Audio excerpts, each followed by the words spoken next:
ជំរាបសួរបងប្អូនអរគ្នាថ្ងៃនេះខ្ញុំសូមចែកម្លែកពីមេរៀនមួយនិយាយពី vocabulary តកតងទៅនឹងសត្វហើយនឹងសាច់បាទអញ្ចឹងសត្វដូចថាសាច់គោក្នុងភាសាអង់គ្លេសហៅថាម៉េចបាទគោcow អញ្ចឹងដល់ពេលសាច់វាយើងហៅ cow meat ឬក៏មានពាក្យផ្សេងបាទជាក់ស្ដែងនៅក្នុងភាសាអង់គ្លេសគឺវាមានពាក្យផ្សេងហើយក៏មានហៅដូចជាឈ្មោះរបស់វាដែរបាទអញ្ចឹងជាក់ស្ដែងដូចជាទី1គឺ cow គោតទៅពេលសាច់របស់វាគឺយើងហៅថា beef beef សាច់គោ pig សត្វជ្រូកតទៅពេលសាច់វាយើងហៅថា pork pork ហើយ chicken មាន់ដល់ពេលសាច់របស់វាក៏ chicken ដែរបាទអញ្ចឹងដូចគ្នាទេ chicken គឺ chicken សាច់ក៏ហៅថា chicken ដល់ពេលសាច់ទាដូចគ្នា duck ដល់ពេលសាច់ duck ដែរbuffalo ក្របីដល់ពេលសាច់ក្របីគឺយើងហៅធម្មតា buffalo meat ពេល sheep ចៀមដល់ពេលសាច់របស់វាយើងហៅថា lamb ឬក៏ mutton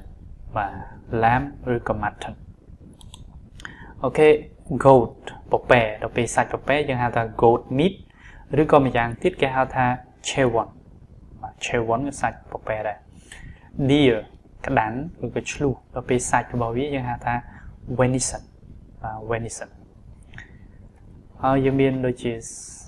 សត្វទន្សាយដល់ពេលសាច់ទន្សាយយើងហៅថា rabbit meat សម្រាប់ fish ត្រីសាច់ក៏ fish ដែរ shrimp បង្គាដល់ពេលសាច់បង្គាយើងហៅថា shrimp ក៏បានឬក៏ prawn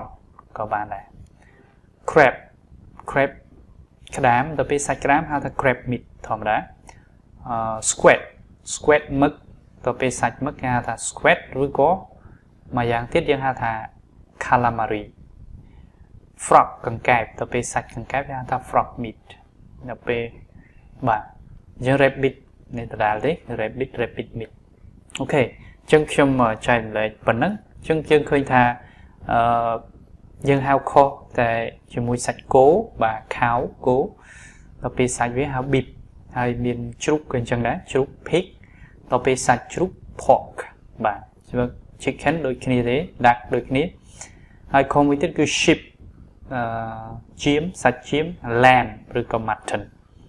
ហើយមាន goat ដែរ goat សាច់របស់វាយើងអាចហៅថា goat meat ឬក៏ chevron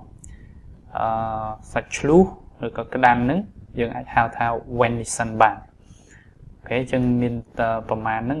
ដែលខុសហៅខុសដូចជា squid ក៏អាចហៅថា squid ធម្មតាក៏បានប៉ុន្តែយើងអាចហៅមួយទៀតថា calamari ក៏បានដែរអូខេអញ្ចឹងវីដេអូមានតែប៉ុណ្្នឹងខ្លីៗ